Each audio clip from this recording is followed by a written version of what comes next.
Ser Podcast.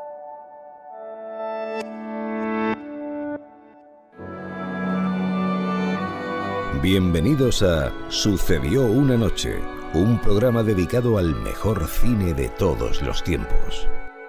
I wanna hide from the sun, I wanna live in the dark, I wanna go to the movies.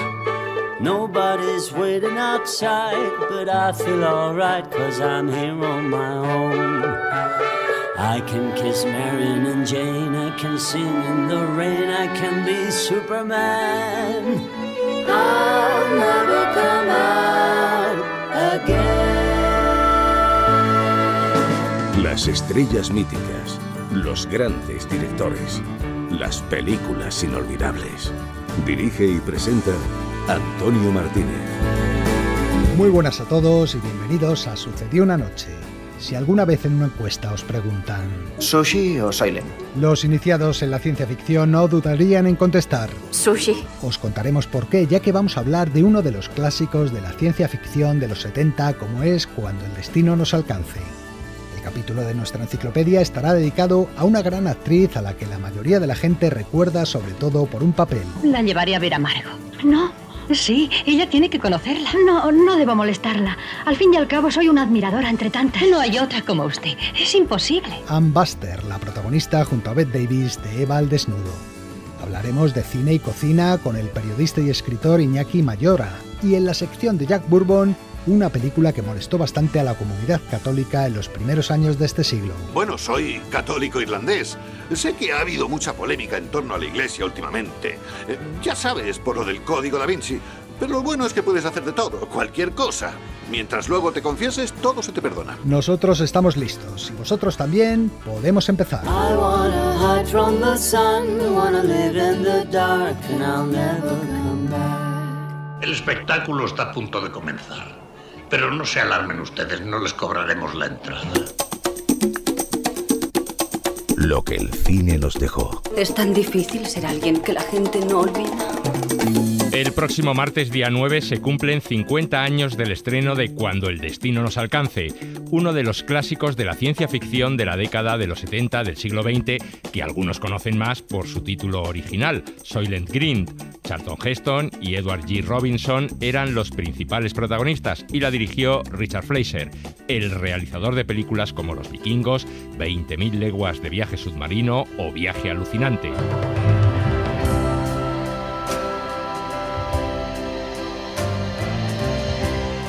Ya lo dicen dos maestros del cine y la ciencia ficción como son Ridley Scott Creo que los futuros distópicos en la industria del entretenimiento están motivados por la paranoia, una paranoia sana, porque siempre te preguntas, ¿qué pasaría si...? Y si no lo haces, eres un idiota. Y Steven Spielberg. Siempre nos ha preocupado hacia dónde va el mundo y si habrá un final. La ciencia ficción se lucra de esos miedos. ¿Podemos al menos retrasar el apocalipsis? ¿Debemos recapacitar sobre las políticas de los que nos mandan? Son como avisos. Las mejores historias de ciencia ficción son un aviso. La distopía es un subgénero de la ciencia ficción que nos presenta futuros pavorosos y deshumanizados.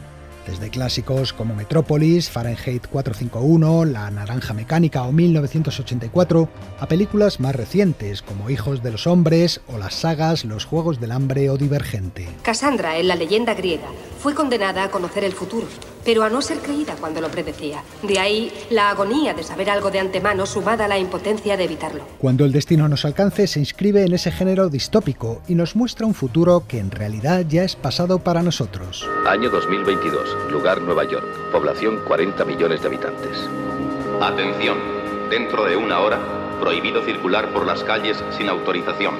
En ese futuro la gente vive de forma precaria, hacinados en casas sin luz ni agua corriente o directamente al raso, durmiendo agolpados en portales y escaleras. ¡Cuidado! ¡Mire por dónde pisa! Los derechos humanos no existen y las estructuras sociales básicas han desaparecido. La flora y la fauna del planeta están prácticamente extinguidas y el cambio climático hace de las suyas. Nada puede sobrevivir en un clima como este. Una ola de calor durante todo el año. Es como vivir en un invernadero, todo arde. Está bien, gran hombre. Solo una minoría selecta vive en edificios de lujo, gozando de todo tipo de comodidades y productos frescos, ya que la comida es también muy escasa. El resto de la población se alimenta básicamente de unas galletas sintéticas elaboradas a base de soja, plancton y algas marinas por la compañía Soylent. ¡Migas de Soylent! $2 el kilo! ¡Pollos de Soylent! ¡Pollos de Soylent! Acérquense. Soylent Green, el alimento más completo. Acérquense. Se está terminando. En este Nueva York de pesadilla, el policía al que da vida a Charlton Heston debe investigar el asesinato de uno de esos ciudadanos privilegiados, un directivo de la Soylent Corporation. Se supone que le mataron cuando descubrió a un caco que estaba robando en su piso. ¿Y usted qué dice? Que fue un asesinato. ¿Por qué lo cree así? Porque los timbres de alarma no funcionaban. La primera avería en 2 años. Su guardaespaldas había salido de compras. El ladrón no se llevó nada de la casa y finalmente el asesino usó un gancho de carnicero en vez de un revólver para despistar. En su investigación se topará con una conspiración que deberá desentrañar para descubrir el secreto que se esconde tras Soylent Green. Padre, él se confesó con usted. ¿De qué se trata? De la verdad. Le dijo Simonson la verdad. Toda la verdad. ¿Qué es? ¿Qué le confesó?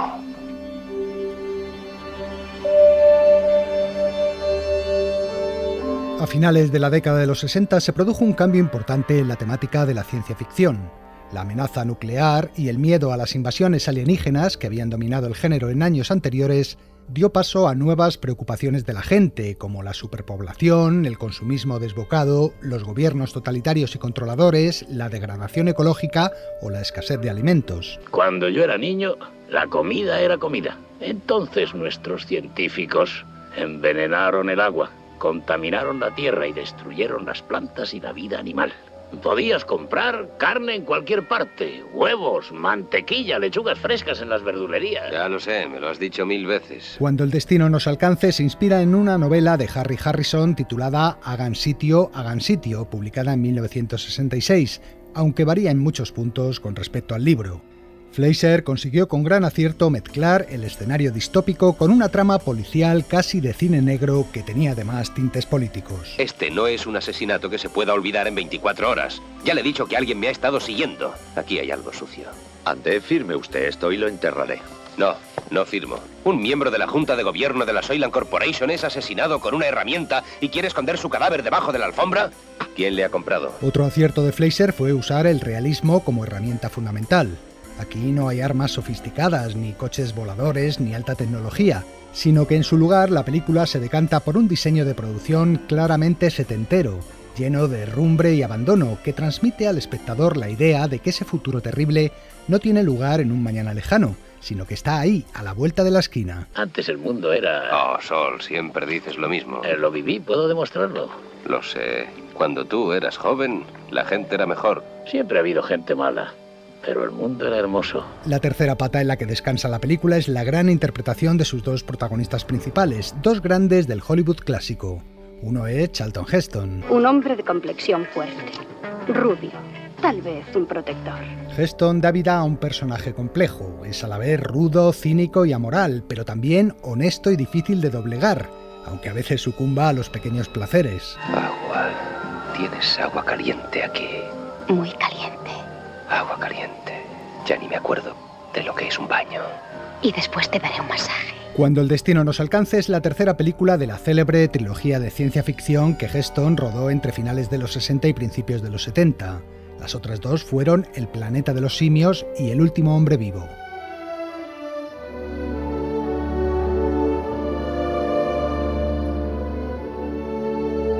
El otro protagonista principal de la película es el veterano Edward G. Robinson, que da vida a un anciano, un antiguo profesor que vive con el policía ayudándole a investigar sus casos. ¿Has investigado aquellos casos que te di? Dame tiempo, ¿quieres? No ignoras que hay 20 millones de parados solamente en Manhattan, codiciando mi empleo, y también el tuyo. No soy más que un vulgar número de la policía. No sé por qué me preocupo. Porque forma parte de tu trabajo y porque me aprecias. Un personaje que destila humanismo y que Robinson rodó estando ya muy enfermo tras haber perdido la batalla contra el cáncer de vejiga con el que luchó durante años. Quita de ahí, yo cargaré las baterías antes de irme. Te dará un ataque al corazón. No tendré tanta suerte. He pedaleado tanto que podía haber dado la vuelta al mundo. Además, durante el rodaje el actor estaba prácticamente sordo y fue muy complicado rodar las escenas con él para que mantuviera el ritmo de los diálogos. Fue la última película de su carrera y la última escena que rodó fue precisamente la de su muerte. ¿Cuál es su color favorito? Pues el naranja. ¿Música? Clásica, ligera. Estoy seguro de que disfrutará. Serán 20 minutos. Oh, sí, garantizado. Su personaje acude a las instalaciones del Estado, donde le ofrecen la eutanasia, y allí, escuchando su música favorita y viendo imágenes del planeta tal y como él la recordaba en su juventud, se dejaba morir. Sol, ¿me oyes? Gracias por haber venido. Dios mío. He vivido demasiado. No. Te quiero, Thorne. Y yo a ti, Sol. Las escenas de Edward G. Robinson se filmaron todas al comienzo del rodaje, ya que los médicos no le daban mucho tiempo de vida. Así se despedía de sus compañeros el último día de trabajo. Trabajar, crear, desarrollar y dar lo mejor de mí mismo han sido mis principales objetivos en la vida y en esta profesión los he podido cumplir. Hacerlo una vez ya sería suficiente experiencia. Que lo haya podido hacer un centenar de veces es casi un pequeño milagro. Murió 2 semanas después de rodar la escena de su muerte, a los 79 años de edad.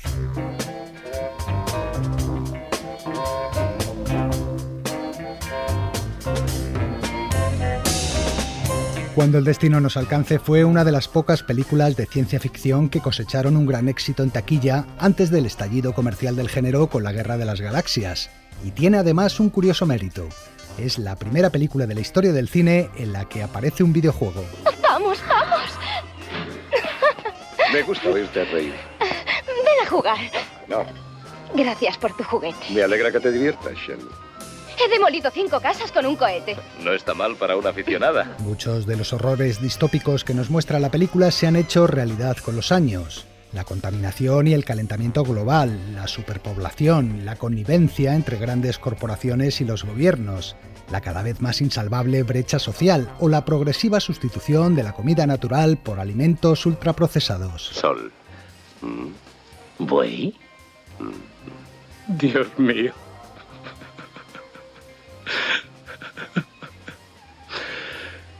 ¿Cómo has conseguido esto? Cosas que nos hacen pensar que no estamos tan lejos de ese futuro distópico que muestra Cuando el destino nos alcance. Así que si un día alguien os ofrece a probar una especie de galletita verde... Prueba esto.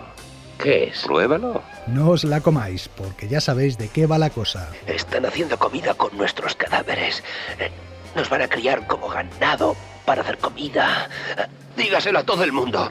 Prométamelo, Hatcher. Hay que decirlo. El Soylent Green está hecho de cadáveres. Hay que salvar a la humanidad.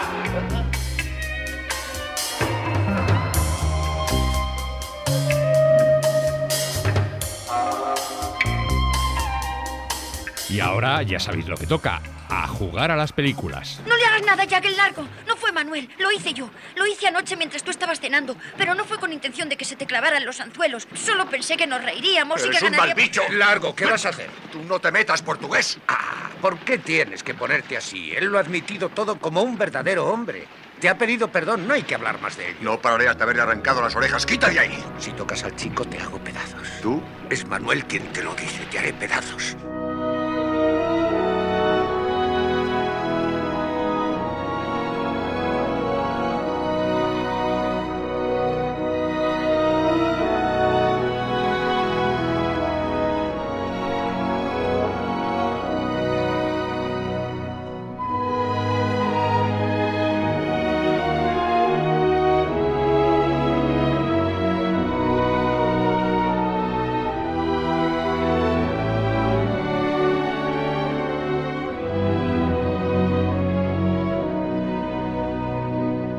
¿Parece bonito meterse en la cama de un tío por muy famoso que sea? Yo quiero estar con John, quiero casarme con él. I love you, John, I love you. ¿Y si viene el Beatle? Se pronuncia Beatle. Me da igual, ¿y si viene? Eso es lo que quiero. Que venga.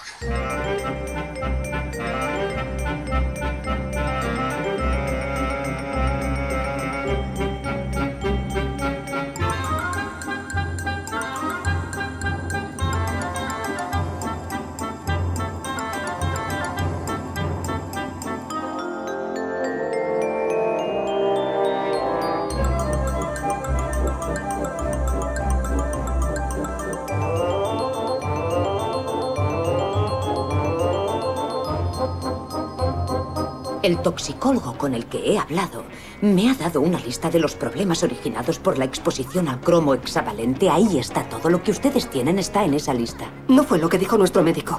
Él dijo que, bueno, que una cosa no tenía nada que ver con la otra. Ya, pero ese médico lo pagaba la GEP.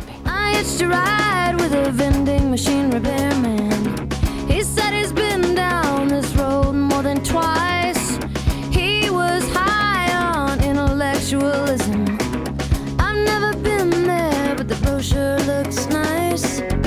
Jump in, let's go. Lay back, enjoy the show. Everybody gets high, everybody gets low. These are the days when anything goes. Every day is a winding road. I get a little bit closer. Every day is a faded sign.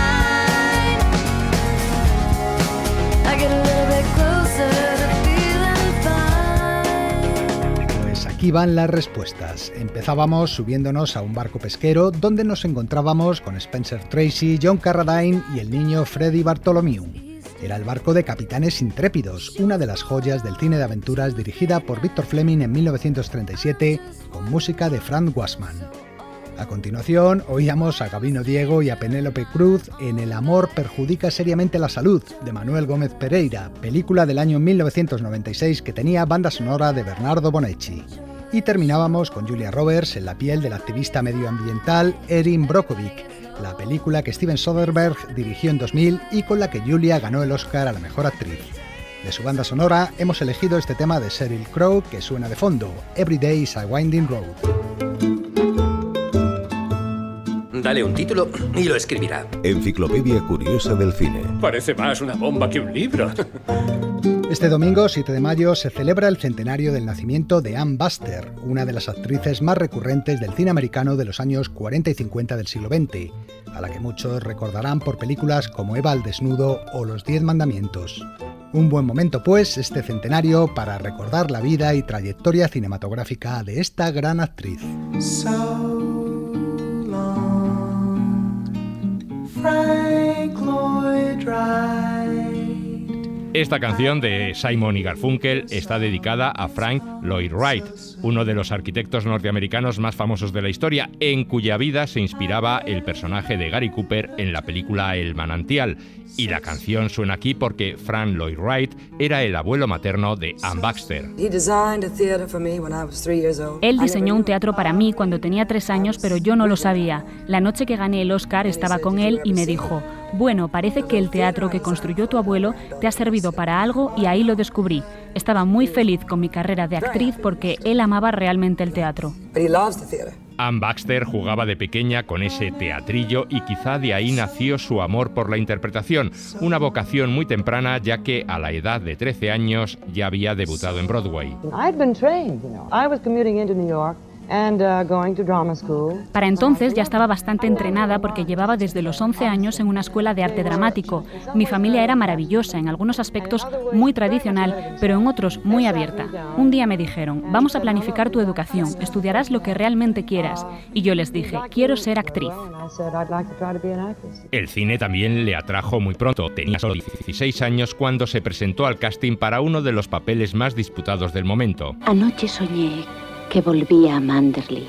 Así es, el papel de Mrs. de Winter en Rebecca, la película con la que Alfred Hitchcock debutaba en el cine americano. Al parecer, su prueba gustó mucho al director y al productor, Selznick, pero había un problema. No te va el papel de señora de Manderley. Sinceramente, no creo que puedas desempeñarlo. Anne era demasiado joven y el papel finalmente fue para Joan Fontaine.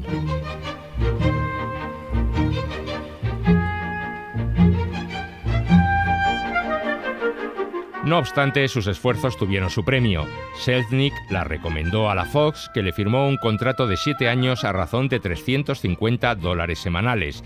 Su primera aparición cinematográfica fue en el western de 1940, Puño de Hierro, pero la actriz no llamaría la atención hasta que Orson Welles le dio el papel de hija de Joseph Cotten en El Cuarto Mandamiento. ¿Le dijo su padre que conocía a mi familia antes de marcharse de aquí? No parecía alardear de ello.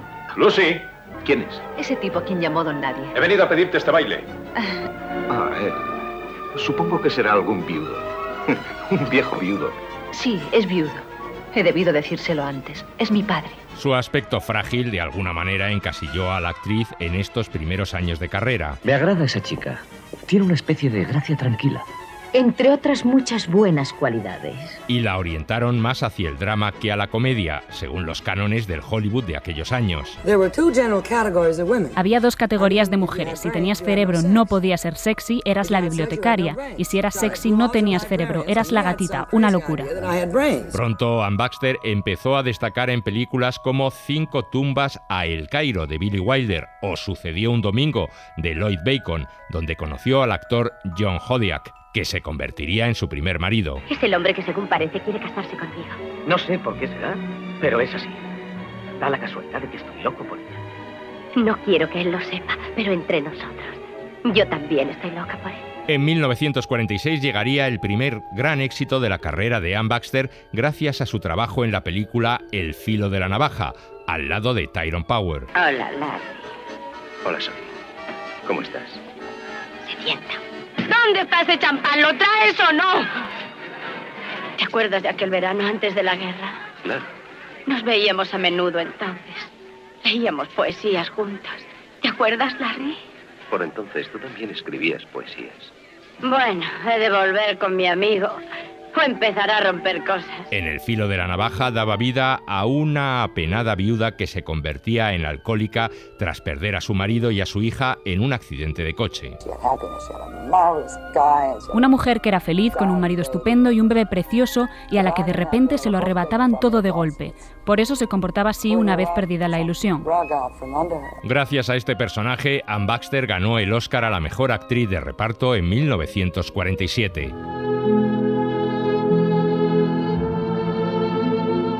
El Oscar de la Academia dio un impulso notable a su carrera. En 1948 volvió a coincidir con su marido, John Hodiak, en La rival, aunque la estrella de la película era Clark Gable. ¿Qué puedo decir? Era verdaderamente el rey y tan encantador. Cada noche, cuando volvía a casa con mi marido después de rodar, sentía como vergüenza por haber disfrutado tanto al besarme con Clark Gable. Y en 1950 llegó el gran personaje de su carrera, un lobo con piel de cordero llamado Eva Harrington. ¿Quieres ser la nueva sustituta de Margot? Casi no me atrevo ni a pensarlo. Pero me sé el papel tan bien. Estoy tan metida en la comedia que no habría necesidad de buscar otra. Anne Baxter fue elegida inicialmente para Eva al desnudo por su parecido físico con la actriz Claudette Colbert, que iba a ser quien interpretara a Margot Channing. La idea era que a lo largo de la película Eva se fuera convirtiendo cada vez más en Margot, incluso físicamente. Me gusta todo lo que Miss Channing interpreta. Le gusta todo, qué ricura. Hay otras comedias, pero no actúa usted. Sin embargo, Claudette Colbert se lesionó en la espalda poco antes de comenzar el rodaje y fue sustituida por Bette Davis. Las dos actrices, Davis y Baxter, fueron nominadas al Oscar como protagonistas, ya que Anne se negó a ser incluida en la categoría de actriz de reparto y, probablemente por dividirse el voto entre ambas, al final la estatuilla se la llevó Judy Holliday por su papel en Nacida ayer, algo que Bette Davis siempre reprochó a su compañera. Eso es muy descortés, sí, y despectivo para la gran actuación de la señorita Judy Holliday. ¡Pero sí ganó por defecto! Esa zorra de Anne Baxter se metió en mi categoría y nos dividimos el voto. ¡Por eso ganó ella! Los Oscars son como una carrera de caballos, ya sabes. Cada vez que apuestas entre 5 candidatos puede pasar de todo. Para mí el premio ya fue el ser nominada, porque los que votan son compañeros del mundo del cine que simplemente te están diciendo que hiciste un buen trabajo. Eso es todo, eso es lo bueno.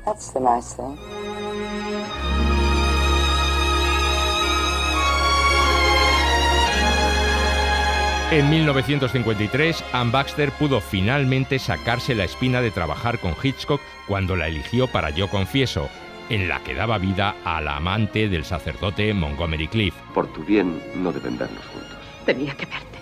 Sospechan de ti. Ya lo sé, pero no deben verte conmigo. Es probable que esto esté lleno de policías. Lo único que puedo hacer es decirles que la otra noche estabas conmigo. No debes. Querrán saber por qué. ¿Y crees que me importa? Lo contaré todo si es necesario. Ruth, tienes que pensar en ti. Tienes que pensar en tu marido. Pensar en él antes que en ti.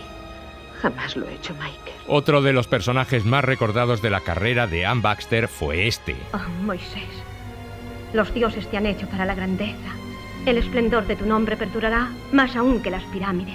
Anne Baxter encarnaba a la enamorada del joven Moisés y más tarde esposa del faraón Ramsés II en Los 10 mandamientos de Cecil B. DeMille, un papel que a la actriz le llegó de rebote. La Paramount había propuesto a Audrey Hepburn, pero DeMille la rechazó porque decía que era muy plana de pecho. Eligió en su lugar a Anne Baxter, que no tenía ningún problema en ese sentido. Es más, para evitar bromas, el director alteró un poco el nombre de su personaje, que se iba a llamar Nefertiti, y le cambió algunas letras, ya que tits significa tetas en inglés. Yo, Nefertari, reina de Egipto.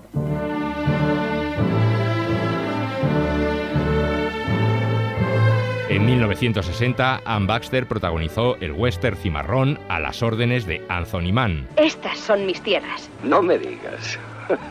Sí, estas tierras son tan ricas que solo con echar un puñado de semilla brota enseguida el maíz y se hace alto. Eso me dijeron. Vamos, Dix. No te acerques. Si lo haces, te juro que te atravieso de un balazo. Durante el rodaje, la actriz anunció que se iba a casar por segunda vez y que se trasladaría a vivir a Australia, donde su futuro marido, Randolph Galt, tenía un rancho. Fue realmente una aventura volcánica, había trabajado mucho y vio un horizonte nuevo en él. Estaba muy enamorada y dos personas enamoradas con un nuevo horizonte en sus vidas es algo bastante tentador. Anne Baxter pasó unos años en Australia retirada del cine, pero al final quedó desencantada de su nueva vida. ¿Qué piensas hacer ahora, Dixie? Pues no lo sé. Volver a lo que hacía, supongo. Pero al regresar a Hollywood comprobó que su nombre había perdido mucho peso en los repartos. Las ofertas que le llegaban ya no eran tan buenas como antes y, en consecuencia, su trabajo en el cine se fue espaciando cada vez más. Los días no pasan en balde, ni los meses, y mucho menos los años. ¿Dónde has estado desde entonces? A partir de entonces, Anne Baxter se dedicó sobre todo a la televisión y al teatro, participando en numerosas series, telefilms y obras teatrales, incluida una versión musical de Eva al desnudo, pero esta vez en el papel de Margot Channing. De vez en cuando, no obstante, aparecía en el cine en papeles secundarios, como la Madame que montaba un burdel flotante en Cerco de Fuego, al lado de James Stewart. Quítese el sombrero, amigo. Perdone, señora. No estoy acostumbrado a tratar con mujeres. No es por mí, es por la bandera. Aquí la respetamos mucho. Con $5 no cuente con la chica. El primero que la consiga pagará $100. Pero le doy 20 tragos de esa botella. La última película de Anne Baxter fue Jane Austen en Manhattan, dirigida por James Ivory en 1980 y en la que daba vida a una profesora de teatro. Mamá habría querido que apoyara lo mejor de nuestro tiempo. ¿Y el laboratorio teatral del grupo de Manhattan? Dame el manuscrito, dame el dinero. Déjame hacer la obra como la misma Jane habría querido. Y en 1983, Bette Davis volvió a cruzarse en su vida cuando ésta cayó enferma y no pudo protagonizar la serie de televisión Hotel, y fue Anne quien la sustituyó en el papel de dueña del establecimiento. Bette estaba muy enferma. A mí me habían contratado en un principio para un papel menor, el de su cuñada en la serie, y lo acepté porque era la oportunidad de trabajar de nuevo con ella, ya que no lo hacíamos desde hacía 30 años. La respetaba mucho y lo sentí de veras. Anne Baxter trabajó en Hotel durante 2 años hasta que el 4 de diciembre de 1985, mientras paseaba por la avenida Madison de Nueva York, la actriz sufrió un aneurisma cerebral y cayó en coma. La última página de mi vida, mi alegría, mi felicidad. Anne Baxter fue mantenida en soporte vital durante 8 días hasta que su familia aceptó que la función cerebral había cesado y fue desconectada de las máquinas. Tenía 62 años. Atrás quedaban 56 películas e infinidad de obras teatrales y series de televisión. Pocas semanas antes de su muerte, la actriz había expresado en una entrevista su agradecimiento por haber podido dedicar su vida a la profesión que amaba. Aunque no hubiera nada más, está el aplauso. Es como oleadas de amor que pasan sobre las candilejas y la envuelven a una. Imaginen, saber que cada noche cientos de personas diferentes te quieren. Te sonríen, les brillan los ojos, ver que has gustado, que te ensalzan y aclaman. Solo eso no se paga con nada.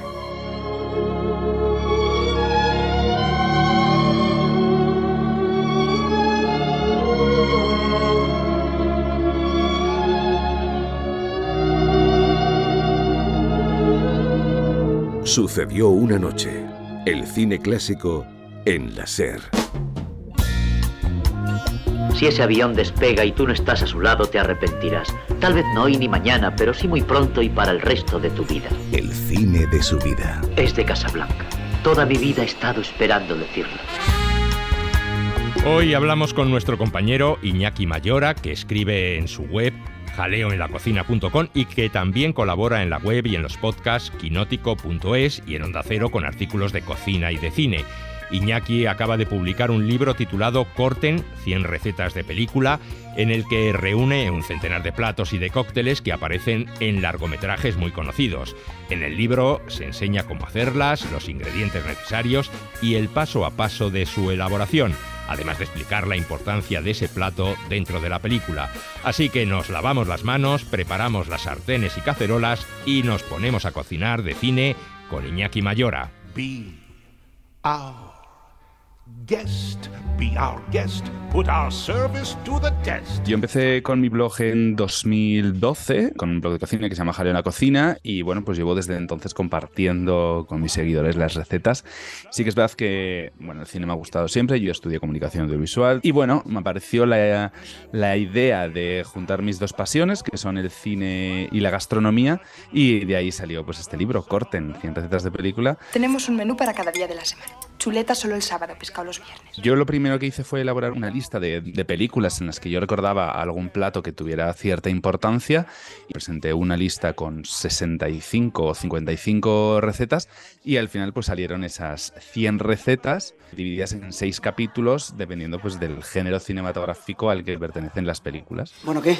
¿Nos comemos ese cocidito? Quería meter un género en sí mismo, sería el de las más clásicas, de películas pues que todos tendríamos que ver, y después pues ya he metido pues las más emotivas, que son las películas más drama, las divertidas, que son comedias, románticas, las palomiteras, que serían un poco acción, aventura, y por último pues un capítulo, no es un género como tal en sí mismo, pero bueno, serían las películas gastronómicas, las películas en las que tratan de cocina o que sus protagonistas son cocineros, etcétera. 3 huevos bien pasados, 2 salchichas, 6 lonchas de bacon con patatas. ¿Patatas?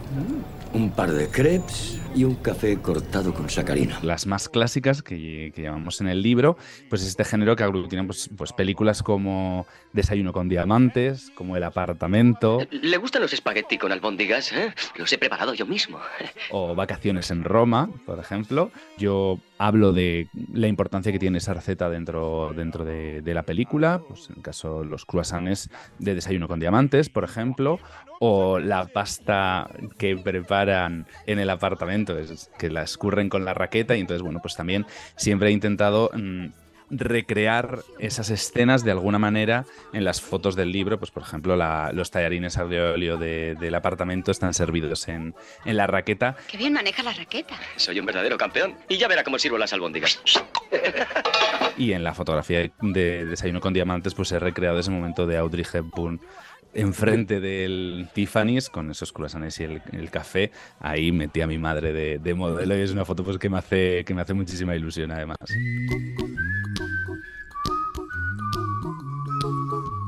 Nosotros en el libro todas las recetas tienen pues sus ingredientes, el cómo se hace. No tienen caldo. Las habichuelas se hacen así, mi vida. Las judías de toda la vida de Dios se hacen con caldo. Y aparte hemos incluido tanto el póster como los datos principales de la película y las líneas de diálogo en las que se nombra ese plato, ¿no? Y luego pues un pequeño comentario, digamos, una pequeña introducción que hago yo de la receta en relación con la película. ¿Puedo ofrecerle un poco de tarta? No, gracias. Lo que más recetas hay es de dulces, después hay saladas y... ¿Quiere un martini? También he incluido 12 cócteles en el libro porque, bueno, pues hay cócteles también muy llamativos dentro de la historia del cine. ¿Le apetece una copa? Martini con vodka, mezclado, no agitado. Es la portada del libro, el Vesper Martini de James Bond. Yo en principio nunca hubiera pensado que mi libro iba a tener de portada un cóctel, porque es verdad que los he descubierto prácticamente haciendo este libro. Oh, ¡qué rico! Sí, mucho. Combinado perfecto. Brandy Alexander con chocolate. Es delicioso. Luego también los cócteles, yo me he dado ciertas libertades. Los he hecho, no voy a decir que a mi gusto, porque es verdad que hay casi como una ciencia ya escrita alrededor de todos estos cócteles que son ya muy reconocidos por todos, pero en algunos casos pues añadía un poco más de alguna cosa que de otra. Las hamburguesas era uno de los platos que me apetecía incluir sí o sí, obviamente en el libro, y al final pues decidimos incluir la hamburguesa cajuna de Pulp Fiction. Hamburguesas, la piedra angular de todo nutritivo desayuno. Yo normalmente no puedo comerlas porque mi novia es vegetariana, lo cual prácticamente me convierte en vegetariano. Pero me encanta el sabor de una buena hamburguesa. Me apetecía mucho porque a mí me encantan las hamburguesas, pero sí que es verdad que al final son recetas como mucho más elaboradas porque en el libro hacemos desde el pan, la carne, cómo se haría todo, entonces bueno, al final son recetas mucho más elaboradas. ¿Hamburguesas? ¿Qué clase de hamburguesas? Hamburguesas con queso. Nos centramos en una principalmente y obviamente tenía que ser la hamburguesa cajuna de Pulp Fiction, película que también tiene que ver todo el mundo.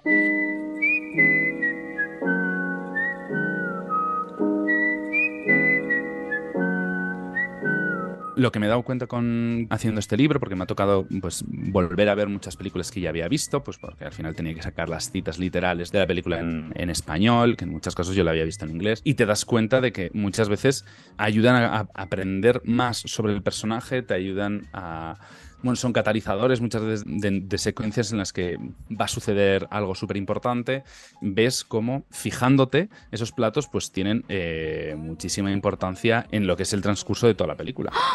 Oh, no puedo creer que te hayas acordado. Me has hecho tomates verdes fritos. La verdad es que hay recetas para todos los gustos y películas para todos los gustos. Entonces yo creo que es un libro que le puede encajar tanto al que le encanta el cine como al que le encanta la cocina, y hay recetas de todas las dificultades también. ¿Cuándo estará lista esa barbacoa? Solamente le faltan unos minutos. Huele tan bien que me ha entrado un apetito tremendo. Y no olvides avisarme en cuanto esté preparada. De acuerdo. Hay recetas muy fáciles, muy fáciles. ¡Pizza! ¡Pizza! También hay recetas un pelín más complicadas. Sorbete de sesos de moro. Todo se puede hacer. Yo tengo una cocina muy pequeña, os lo aseguro. Todo se puede hacer en una cocina convencional, así que yo animo a todo el mundo a que, bueno, pues que le eche un ojo y se anime con todas las recetas, porque se pueden hacer, todas se pueden hacer prácticamente con utensilios que tenemos en casa, o sea que es una manera de disfrutar tanto de las películas como de la gastronomía, claro. I try to sit and compose. It happened just the other day, when through the open balcony door I was transported away. Sucedió una noche. El cine clásico en la SER.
De Elmer Bernstein pertenece a la película La batalla de las colinas del whisky, un western en clave de comedia que John Sturges dirigió en 1965 y que protagonizaron Burt Lancaster y Lee Remick, entre otros.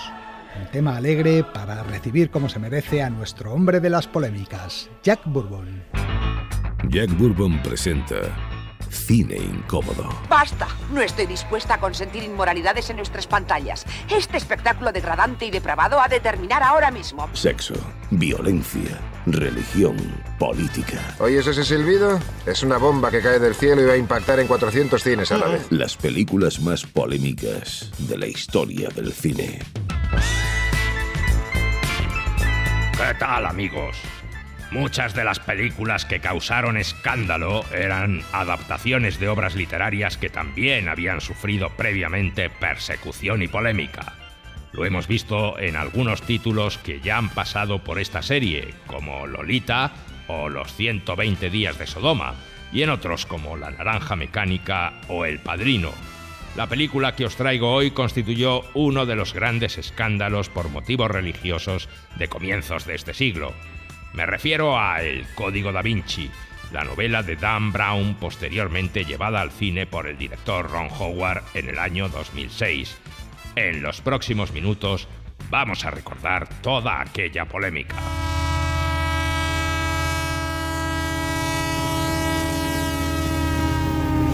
Un tren privado proveniente de Londres atraviesa Francia con dirección al Festival de Cannes.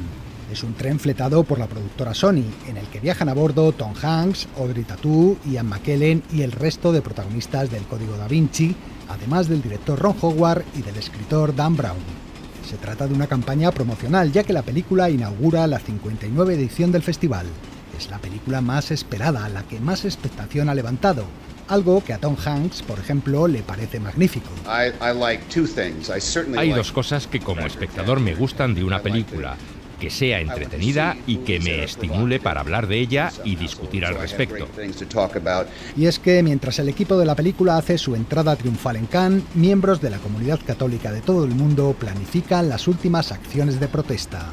Manifestaciones, demandas, quejas del Vaticano y del Opus Dei, obispos llamando al boicot de los espectadores, una polémica que nació en realidad 3 años atrás, con la publicación de la novela de Dan Brown en la que se basa la película. La obra se convirtió en un fenómeno mundial, vendiendo hasta la fecha más de 80 millones de ejemplares y situándose en el puesto número 12 de la lista de los libros más vendidos de toda la historia. Dios, esto era más fácil en el CDV. ¿El CDV? Mi libro de estudio también es una peli. Además, Tom Hanks lidera la búsqueda. Ahora todos saben que con el estreno de la película la polémica aumentará considerablemente y el director Ron Howard lo acepta. Esta película ha provocado toda clase de polémicas, pero yo creo que la gente debe verla y llegar a sus propias conclusiones. La vida es un continuo misterio y uno de los regalos que Dios nos ha dado es la curiosidad y el deseo de investigar y de entender las cosas. Así que cualquier cosa que estimule el debate y la imaginación es siempre algo constructivo.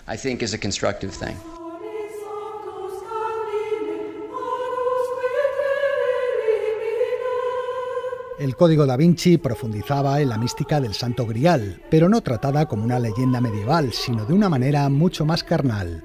Un misterio cuya clave estaba en La Última Cena, el famoso cuadro de Leonardo da Vinci. Un momento. ¿Estás diciendo que el Santo Grial es una persona? ¿Una mujer? Y precisamente aparece justo ahí. Pero son todos hombres. ¿Qué me dices de la figura a la derecha de Jesús sentada en el lugar de honor? ¿Se adivina un pecho, no? Querida, es María Magdalena. ¿La prostituta? María Magdalena era la esposa de Jesús. A partir de ahí nos contaban la historia del Priorato de Sion. El Priorato de Sion es un mito, una de las sociedades más antiguas y más secretas del mundo, con líderes como Sir Isaac Newton, el propio Da Vinci. La flor de lis es su emblema. Son guardianes de un secreto al que al parecer se refieren como el oscuro engaño del hombre. Y ese secreto podía hacer tambalear los cimientos de la religión católica. Cuando la leyenda habla del cáliz que contenía la sangre de Cristo, está hablando en realidad del útero femenino que albergaba el linaje real de Cristo. ¿Cómo podría tener Cristo descendencia a no ser que Magdalena estuviera embarazada en el momento de la crucifixión? En cualquier caso, se trataba de una historia de ficción.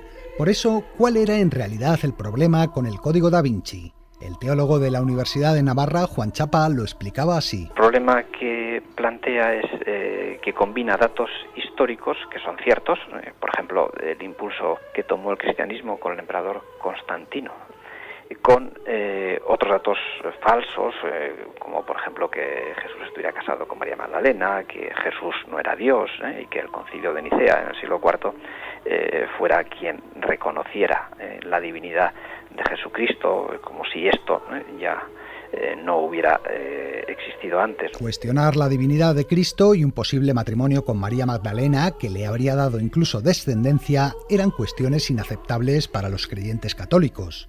Aunque no todos le daban tanta importancia, como el ya fallecido religioso carmelita, además de escritor y crítico de cine, Eduardo Gil de Muro. Si Cristo era un hombre y era un hombre integral, ¿por qué no pudo estar casado? No lo estuvo, de hecho.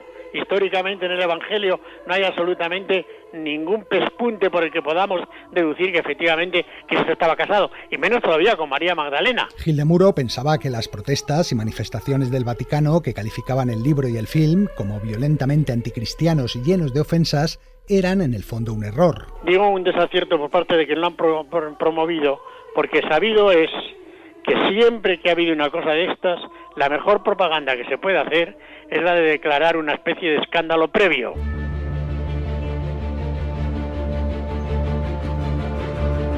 El escándalo, que ya había levantado el libro, tuvo algunas consecuencias durante el rodaje de la película. La abadía de Westminster negó los permisos para rodar allí, al igual que la iglesia de Saint Sulpice, donde transcurre una de las secuencias clave de la película. La escena tuvo que filmarse frente a una pantalla verde con una réplica digital de la iglesia de fondo. También hubo algunos problemas con el Museo del Louvre, aunque en este caso no eran de índole religioso. Profesor, la Mona Lisa está justo allí. Todos los cuadros que se muestran en la película debían de ser copias, ya que no permitieron filmar los cuadros reales para evitar que la luz de los focos dañaran las pinturas. Su sonrisa tiene una frecuencia espacial baja. El horizonte es considerablemente más bajo en la izquierda que en la derecha. ¿Por qué? Bueno, ve, parece mayor vista desde la izquierda. Históricamente la izquierda era la parte femenina y la derecha la masculina. El sagrado femenino. Una de las organizaciones que más protestó en un principio fue el Opus Dei, ya que en el Código Da Vinci aparecen retratados como el malo de la película. Muchos catalogan al Opus Dei de secta lavacerebros, otros de sociedad secreta cristiana ultraconservadora. Está claro que algunos temen lo que no entienden. ¿Qué tal una actitud menos defensiva, ilustrísima? La prensa sigue cargando tintas contra nosotros. No somos católicos de buffet libre. No vamos picando de aquí y de allá las normas. Cumplimos la doctrina de forma rigurosa. En el Código Da Vinci, un monje albino llamado Silas y miembro de la organización actúa como sicario, haciendo luego penitencia por sus crímenes. Cristo, dame fuerzas. Por si fuera poco, este personaje despertó también las iras de la Asociación de Albinos de los Estados Unidos. En realidad, en el Opus Dei no hay monjes, pero a raíz del estreno de la película se descubrió que sí había un miembro real de la organización llamado Silas, aunque en su caso era un broker norteamericano que vivía en Brooklyn y era negro, no albino.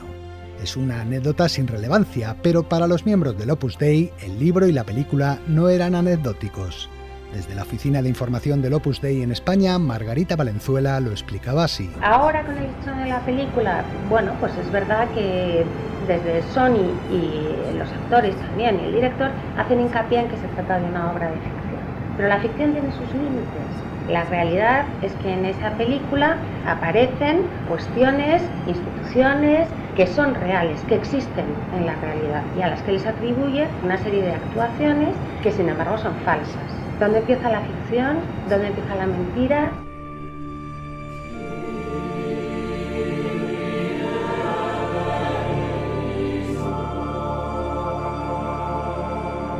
Con el paso del tiempo, sin embargo, ese protagonismo del Opus Dei en el Código Da Vinci empezó a verse como una buena publicidad. El espectáculo está muy bien montado. Nos guste o no, en cierto modo, tenemos que competir con las empresas de espectáculos. Yo no. Sí, usted también. La organización decidió aprovechar la coyuntura y darse a conocer utilizando el interés mundial que había despertado la película.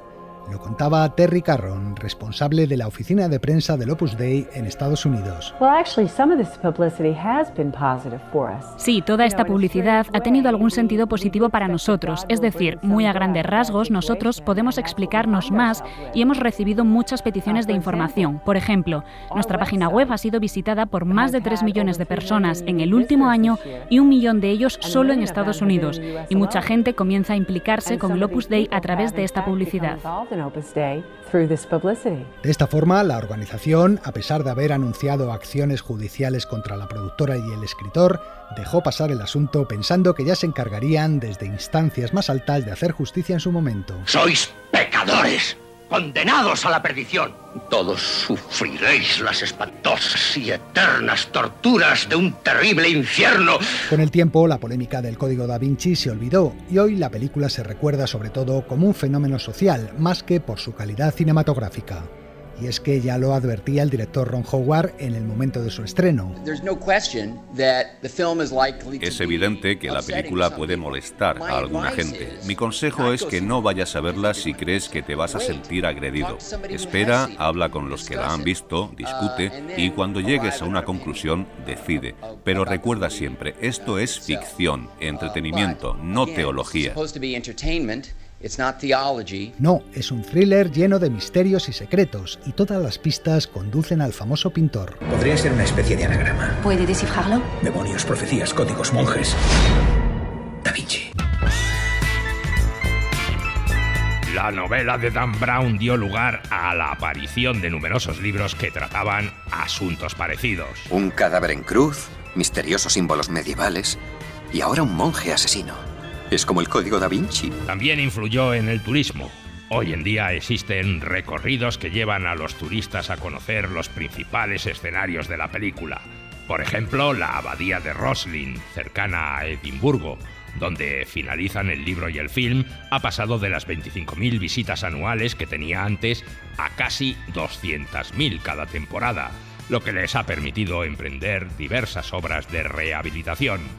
La película dio lugar a 2 secuelas, Ángeles y Demonios e Inferno, que sin embargo tuvieron muchísimo menos éxito que la primera película.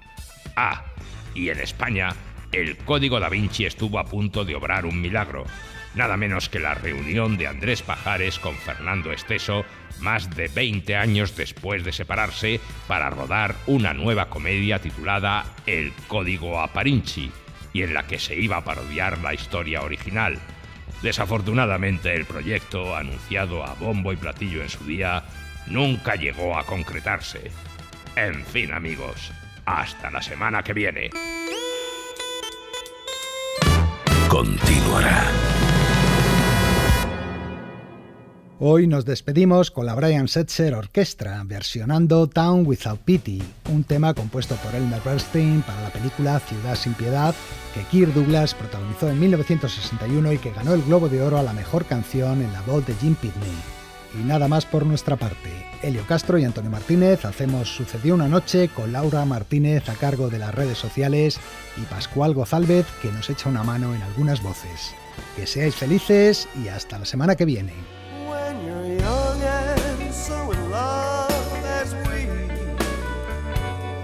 And bewildered by the world we see.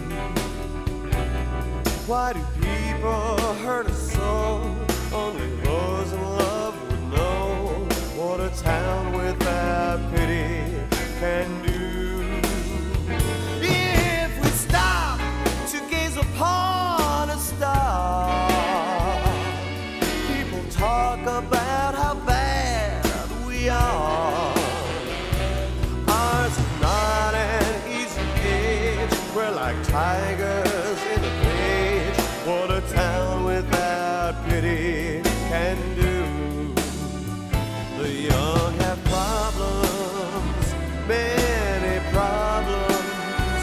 They need an understanding heart. Why don't they help us?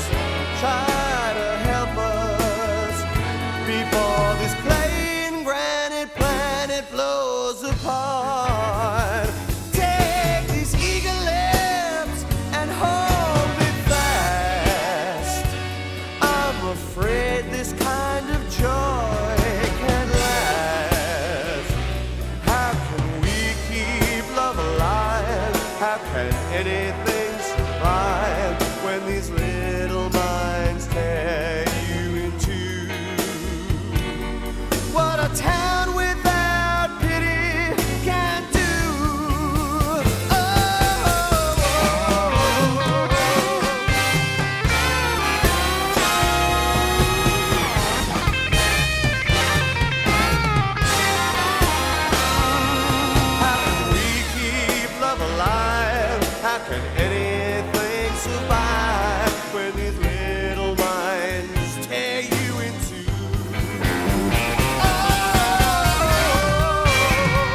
and anything survive when these little minds tear you in two. What a town without pity can do. It isn't very pretty. What a town without pity can do.